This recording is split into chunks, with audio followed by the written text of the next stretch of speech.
Silent observers.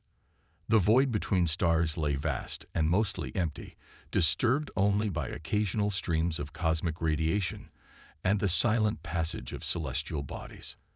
Until now, the ESS Pathfinder, humanity's first true interstellar vessel, cut through the darkness like a silver needle, its revolutionary Alcubierre drive leaving barely a ripple in space-time. Commander Elena Vasquez stood on the bridge, her dark eyes reflecting the starfield on the main view screen. After 3 months of travel, they had reached Ta Ceti, humanity's first venture beyond the solar system. Behind her cool exterior, Elena's heart raced with the weight of history. Every human who had ever looked up at the night sky and wondered about other worlds had led to this moment. Transition to normal space complete. Commander, reported Navigator James Chen. All systems nominal. Elena nodded. Begin standard survey protocols. Let's see what's out here. Commander, interrupted Lieutenant Sarah Okafor at the sensor station, her voice tight. We're detecting an artificial structure in orbit around the fourth planet. The bridge fell silent. First contact. The moment humanity had speculated about for centuries. Show me, Elena ordered, maintaining her composure despite the adrenaline now coursing through her veins. The screen shifted to display a massive structure unlike anything built by human hands. It resembled a gleaming silver wheel, at least 5 kilometers in diameter, with spokes extending to a central hub. Blue-green energy pulses traveled along its surface in complex patterns. It's beautiful, whispered Dr. Raman, the expedition's xenobiologist. And it's moving, added Chen, changing orbit to intercept us. Elena straightened her uniform. General quarters. Shields up, but weapons remain offline. First contact protocol Alpha is now in effect. The crew moved with practiced efficiency, even as their hands trembled slightly. They had trained for this moment, but simulation could never capture the reality of meeting another intelligence among the stars. We're receiving a transmission, Okafor reported. Audio and visual on multiple frequencies. Universal mathematical sequences followed by what appears to be language samples. Elena took a deep breath. Put it on screen. The alien that appeared had a vaguely humanoid shape, but with striking differences. Its skin shimmered with iridescent scales in shades of blue and green. 4 eyes, arranged in a diamond pattern, blinked independently at them from a face that seemed to flow like liquid metal.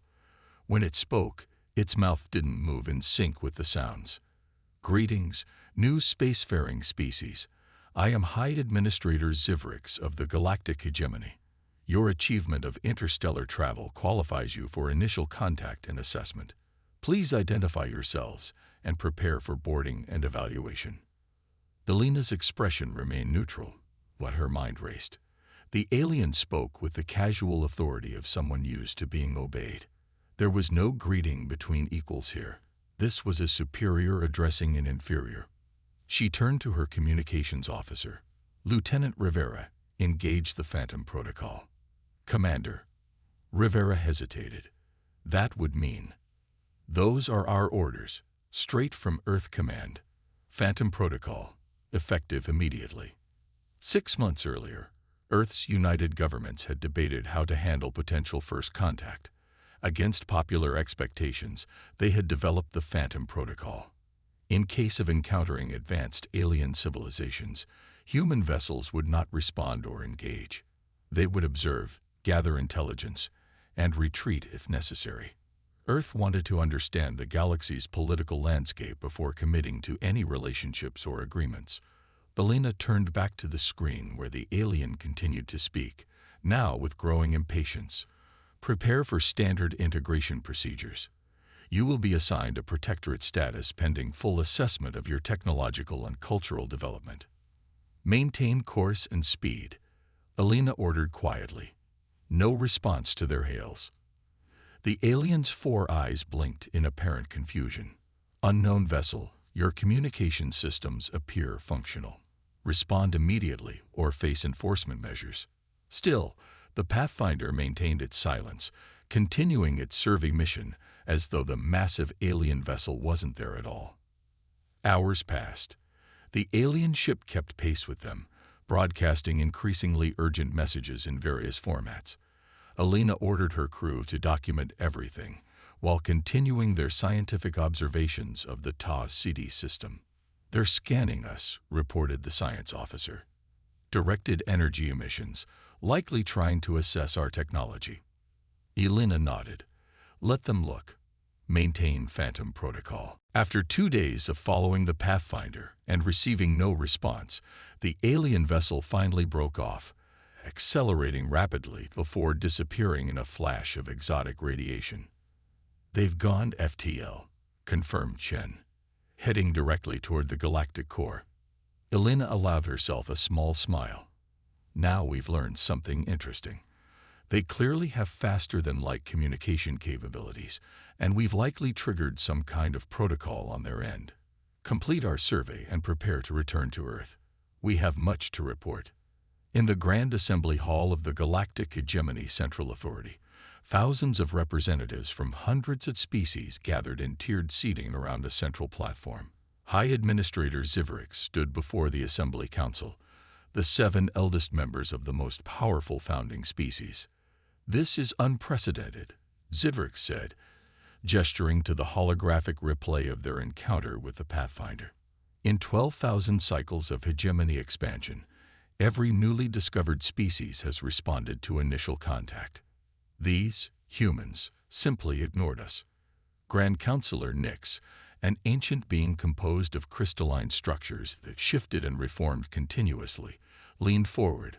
"Perhaps their translation systems were insufficient." "Impossible," Zivrix replied. "We detected active scanning equipment. They were studying us while ignoring our communications. Furthermore, our probes have detected their communications network within their home system. They possess advanced technology, including a novel approach to FTL travel that our sensors struggle to analyze." Murmurs spread through the assembly. Counselor Therax, a massive entity suspended in a containment field of swirling gases, spoke next. "What threat assessment do you assign to these humans?" Zivrix hesitated. "Unknown. Their vessel carried minimal weapons, but their behavior is concerning. They showed no fear, no deference. Their silence suggests either extreme arrogance or a strategic decision." "Strategic?" asked Counselor Val, her insectoid mandibles clicking softly. "Elaborate." "In all previous encounters, newly discovered species were eager to communicate, to join the hegemony and receive our guidance and protection. These humans seem to be following a different protocol, one of deliberate non-engagement." The Grand Counselor Nix's crystalline structure darkened. "This is troubling. Send observation drones to their system. We must understand these humans before they spread further." Over the next 3 years, humanity expanded rapidly into nearby star systems. Following the Pathfinder's successful mission, Earth launched dozens of exploration and colony vessels. The Phantom Protocol remained in effect. Human ships consistently ignored all hegemony attempts at communication. The hegemony observed with growing alarm as humans established outposts and colonies with remarkable efficiency. Unlike other emerging species who struggled with their first tentative steps into space, humans moved with purpose and confidence. On the colony world of New Eden, Dr. Maya Patel supervised the deployment of atmospheric processors. Through her environmental suit's faceplate, she watched the massive machines begin their work, releasing carefully engineered microorganisms that would begin transforming the planet's atmosphere. "Progress report," asked Colony Director Jackson through the comm system. "Phase 1 terraforming initiated," Maya replied. "The processor network is functioning at 103% of expected capacity. We'll have breathable air in the valley within 9 months." "Good work, Doctor. Keep me." Jackson's voice cut off as alarms blared. Maya looked up to see 3 silver discs descending from the clouds. Hegemony observation craft. They made no hostile moves, simply hovering and scanning. Following Phantom Protocol, Maya and her team continued working, ignoring the alien vessels completely. After several hours of observation, the discs departed. That evening in the colony's command center, Maya joined an emergency meeting with Earth Command via quantum entanglement communicator. They're becoming more direct in their observations, Admiral Reyes said from his office on Earth. Similar encounters have occurred at 6 other colony sites. What have we learned about them? Maya asked. A great deal, replied Dr. Zhang, Earth's lead xenologist. By monitoring their communications and scan patterns, we've identified nearly 50 distinct species within their hegemony. They operate on a hierarchical structure, with 7 founding species controlling most resources and technology. Newer species are granted limited autonomy and restricted access to advanced technology. Not exactly the galactic utopia from our science fiction, Jackson commented. Admiral Reyes nodded grimly. More importantly, we've discovered independent species outside hegemony control. Some have been deliberately isolated by hegemony policy, prevented from developing interstellar capabilities. Others are former members who were sanctioned for various infractions. So we're dealing with an empire, not a federation, Maya said. Precisely. And they're becoming increasingly concerned about our non-engagement policy. Our intelligence suggests they're calling an emergency session to discuss the human problem. On the hegemony throne world of Centrum, the full assembly convened for the first emergency session in over 500 years. Zivrix, now promoted to senior administrator, presented the latest findings. For 3 standard cycles, humans have expanded to 17 star systems. They have established trade with the Feral Collective and the Quarn Association, both non-hegemony entities. They are extracting resources from systems claimed, but not yet developed by the hegemony. And still, they refuse all communication. Grand Counselor, Nex's crystalline form pulsed with dark energy. This defiance cannot continue. The hegemony has maintained galactic order for 12 millennia.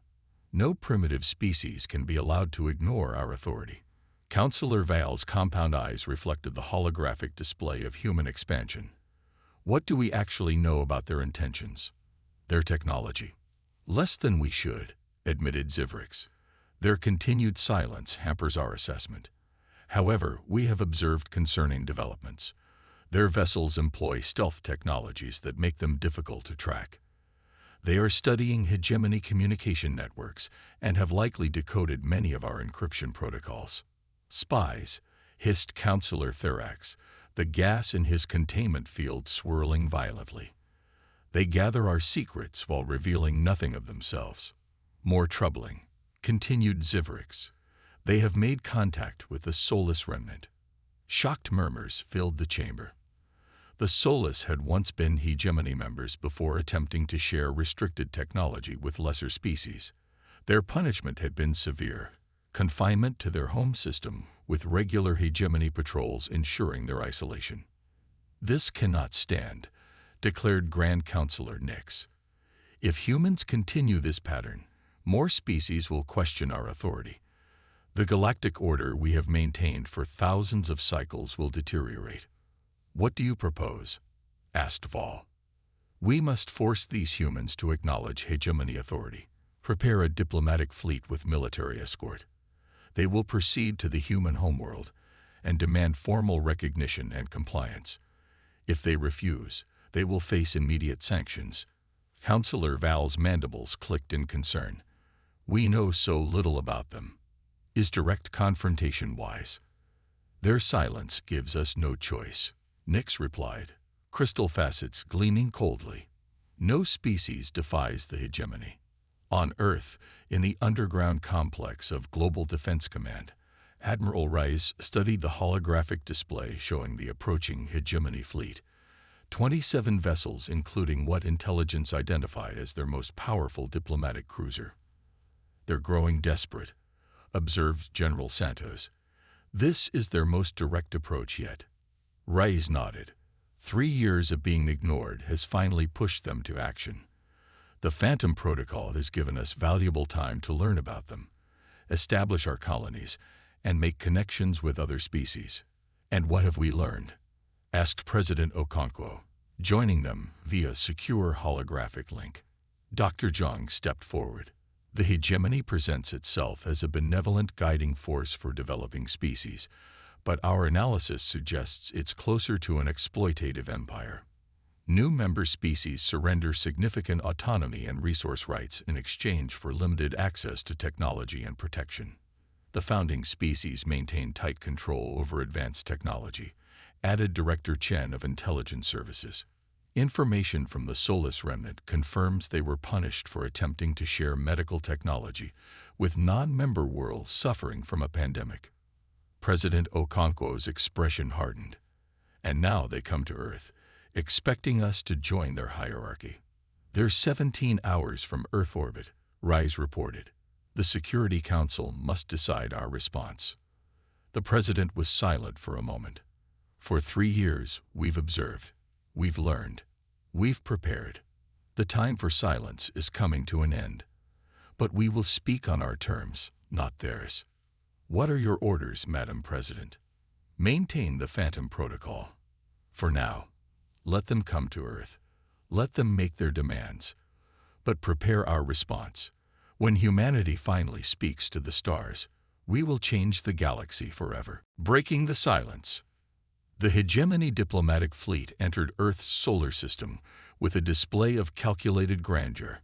27 vessels arranged in perfect geometric formation, their hulls gleaming with iridescent metals unknown to human science. At their center, the massive flagship Eternal Doctrine dwarfed even humanity's largest space stations. Inside the United Earth Defense Headquarters beneath the Himalayas, military and civilian leaders watched the approaching armada on massive holographic displays. They're broadcasting on all frequencies, reported Communications Director Yuki Tanaka. Standard hegemony first contact protocols, followed by what appears to be an ultimatum in multiple human languages. Admiral Rice nodded. They've been studying us. What exactly are they saying? The message repeats in 57 Earth languages, Yuki explained. Essentially, humanity must acknowledge hegemony authority and accept integration into the galactic order. Representatives must board the Eternal Doctrine for formal submission procedures within 12 Earth hours. Non-compliance will result in interdiction measures. President Okonkwo's face remained impassive, but her eyes narrowed slightly. Submission procedures, not negotiations. They're also deploying smaller vessels to positions around our major cities, added General Santos. Classic intimidation tactics. The president turned to Dr. Emma Chen, Earth's foremost synopsychologist. Your assessment, Doctor? They're frightened, Emma replied confidently. This display of force masks deep insecurity. For 3 years, we've upended their established patterns. Every other species they've encountered has either been awed by their technology or intimidated by their power. Our silence challenges their fundamental worldview. Defense Minister Okafor leaned forward. Madam President, our forces are on full alert. The orbital defense grid is activated but masked. First Strike Fleet is in position behind Luna, and our stealth platforms have targeting solutions on all hegemony vessels. President Okonkwo nodded, then addressed the assembled leadership. For 3 years, we've followed the Phantom Protocol. We've learned about the hegemony while revealing little about ourselves. We've established colonies, made allies, and prepared our defenses. The question now is, do we continue our silence, or is it time for humanity to speak? Admiral Reyes spoke up. Our intelligence network has confirmed what the Solus Remnant told us. The hegemony maintains control through technological superiority and misinformation. Most member species don't know that the founding 7 deliberately suppressed technological advancement among newer members. And we've learned of at least a dozen species who were punished for attempting to develop independently, added Director Quaim of Diplomatic Services. Some were subjected to orbital bombardment, others to engineered plagues, all to maintain the fiction of hegemony benevolence. The president stood, her decision made. Humanity entered the galactic stage in silence. We will break that silence not with submission, but with truth. She turned to Director Quaim. Prepare the Revelation Protocol. High Administrator Zivrix stood on the command deck of the Eternal Doctrine, his scaled skin shifting through shades of blue and green as he attempted to contain his frustration. Behind him, representatives from each of the 7 founding species watched the view screens showing Earth's major cities. 12 hours have passed, noted Counselor Val, her insectoid form casting elongated shadows. The humans maintained their silence. Impossible. Zivrix's scales flashed red momentarily. No species has ever refused direct contact once a diplomatic fleet enters their home system. Grand Counselor Nex's crystalline structure darkened. Perhaps they require a demonstration of hegemony resolve. Select a minor settlement for limited orbital correction. Before Zivrix could relay the order, a junior communications officer interrupted. High Administrator, we're detecting a massive data transmission. From where? Demanded Zivrix. Everywhere, the officer replied, bewildered. Thousands of sources throughout their system, all broadcasting simultaneously on hegemony frequencies. The view screens flickered, then displayed a human woman with dark skin and commanding presence. She wore a simple blue uniform with minimal insignia. When she spoke, her words were translated perfectly into standard hegemony speech. I am President Amara Okonkwo of the United Earth Government. For 3 years, we have observed the galactic hegemony. We have studied your history, your laws, and your actions. We have learned how the 7 founding species maintain control by restricting technology and information. We have witnessed how you punish those who seek independence. Zivrix's scales paled to almost white. Shut down the transmission. We cannot, the communications officer replied. It's broadcasting on all frequencies, bypassing our security protocols. On screens throughout the hegemony fleet, and simultaneously on communication devices across thousands of worlds throughout hegemony space, President Okonkwo continued. Today, humanity breaks its silence not to submit, but to reveal. Even as I speak, we are transmitting comprehensive data packages to every world in the galaxy. These packages contain technological information freely given. Advanced medical techniques, clean energy production, agricultural improvements, and educational resources. Grand Counselor Nex's crystalline form vibrated with rage. This is a direct violation of hegemony information control laws. Additionally, the President continued, we are sharing the true history of the hegemony, including records provided by the Soulless Remnant and other subjugated species. The peoples of the galaxy deserve to know how the founding species have maintained power through deliberate suppression of technological advancement. Zivrix turned to the weapons officer.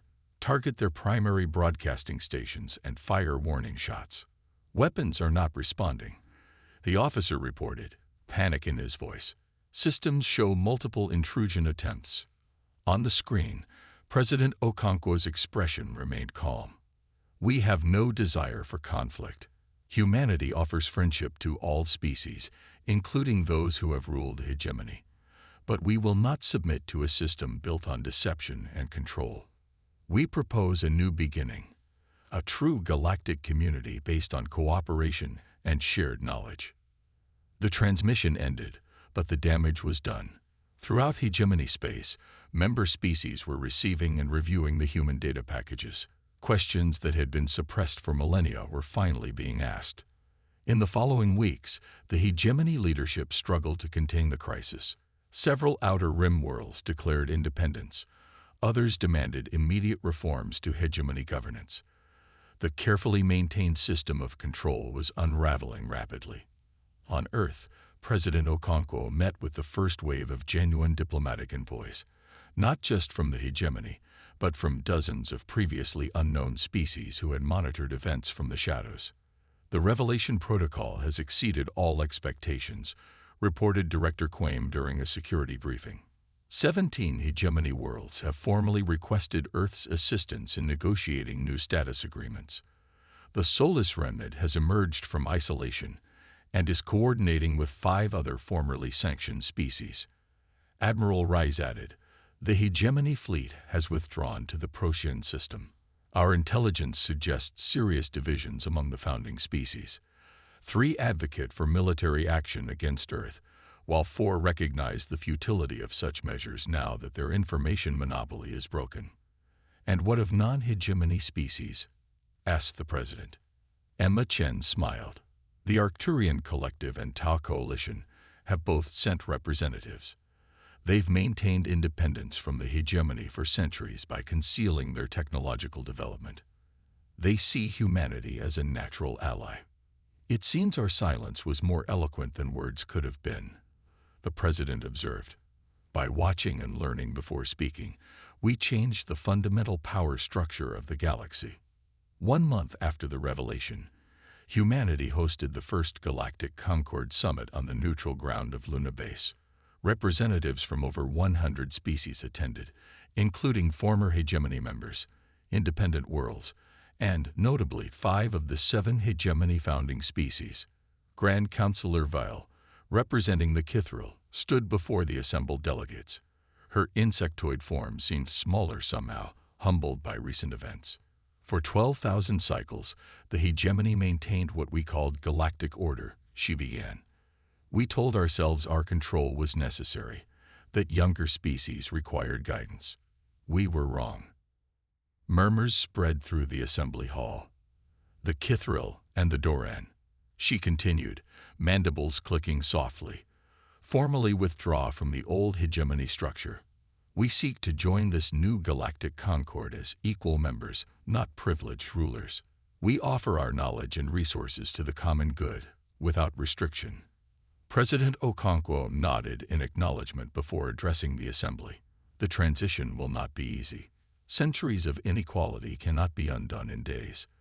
But together, we can build something better than the hegemony ever was, a true community of worlds where knowledge flows freely, and each species determines its own path." As the summit continued, humanity's representatives found themselves in an unexpected position. They had entered the galactic stage as silent observers, deliberately withholding communication. Now they were being asked to speak, to help shape a new galactic order based on principles Earth had long struggled to achieve among its own nations. 6 months later, on the newly established neutral world of Concordia, a formal ceremony marked the ratification of the Galactic Concord Charter. Unlike the hierarchical structure of the hegemony, the Concord established cooperative frameworks for trade, knowledge sharing, and mutual defense, while respecting the sovereignty of all member worlds. Admiral Rice, now serving as Earth's ambassador to the Concord, stood beside representatives from 30 founding member species, including humans, former hegemony worlds, and previously independent civilizations. "A remarkable transformation," observed Tala, the soulless representative. The avian being's feathers rippled with iridescent colors as she spoke. "In our darkest days, when the hegemony punished us for sharing medical technology, we never imagined this outcome." "Sometimes silence speaks volumes," Rice replied. "By observing before engaging, we discovered the truth behind the hegemony's facade." "Your Phantom Protocol was brilliant," Tala admitted. "The hegemony never understood why you wouldn't respond. They could not conceive of a species that would choose to learn rather than react." Nearby, Zivrix, no longer High Administrator but serving as a junior diplomat for his species, approached cautiously. His scales had settled into a subdued blue-gray pattern. "Ambassador Reyes," he began, his voice lacking its former authoritarian tone. "I must ask what has troubled my people for years. Why did humanity choose silence when first we met?" Rice studied the former administrator thoughtfully. "Throughout human history, we learned harsh lessons about first encounters between civilizations. Those who rush to speak often find themselves at a disadvantage. Those who take time to understand the landscape before committing tend to fare better." A simple strategic decision. Zivrix seemed disappointed. "Partially," Rice acknowledged, "but also a philosophical one. We believe true communication requires understanding. We wanted to know who we were talking to before we decided what to say." Zivrix's scales shifted to a thoughtful purple hue. "My people ruled through immediate dominance and information control. Yours conquered by patience and truth. Perhaps there is much we can learn from each other after all. As the ceremony concluded, representatives from 100 worlds affixed their signatures or equivalent marks to the Concord Charter. The document contained a preamble that had quickly become famous throughout former hegemony space. We, the diverse peoples of the galaxy, acknowledge that true strength lies not in control but in cooperation, not in secrecy but in shared knowledge, not in domination but in mutual respect. By these principles, we establish this concord, that all species may determine their own destiny while contributing to our common future among the stars. Back on Earth, in the same underground complex where the crisis began, President Okonkwo reviewed reports from human colonies and outposts.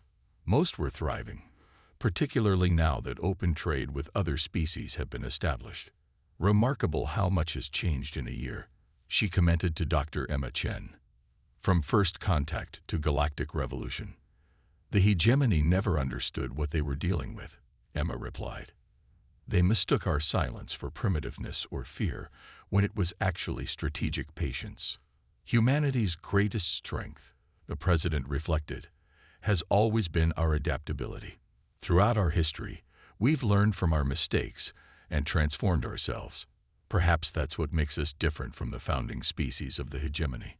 They sought to preserve their power through stasis. We embrace change. The galaxy will never be the same, Emma said, and neither will we. The president walked to the window overlooking the Himalayan peaks. We entered the stars in silence, watching and learning. Now we must learn how to speak, not as rulers like the hegemony, not as conquerors as we once feared we might become, but as partners in something greater than ourselves. In orbit above Earth, vessels from a dozen worlds moved in stately procession, their diverse designs reflecting the cultures that created them. Among them, the ESS Pathfinder, the ship that had started everything with its silence, prepared for a new mission. Under Commander Elena Vasquez, it would lead a multi-species expedition to regions beyond former hegemony space, seeking new civilizations to invite into the Concord. As the ship accelerated away from Earth, Vasquez addressed her crew, which now included members of 3 non-human species. 3 years ago, we ventured into the unknown carrying the Phantom Protocol. Instructions to watch, learn, and remain silent. Today, we carry a different message. We go to listen, to understand, and then to speak, offering friendship, knowledge, and a place in our growing community of worlds. The Pathfinder's engines flared brilliant blue as it prepared for FTL transition. On thousands of worlds across the galaxy, species that had lived under hegemony control for centuries were discovering their own voices, sharing technology, and building a future based on cooperation rather than control. Humanity's silence had changed everything. Their words would help build what came next.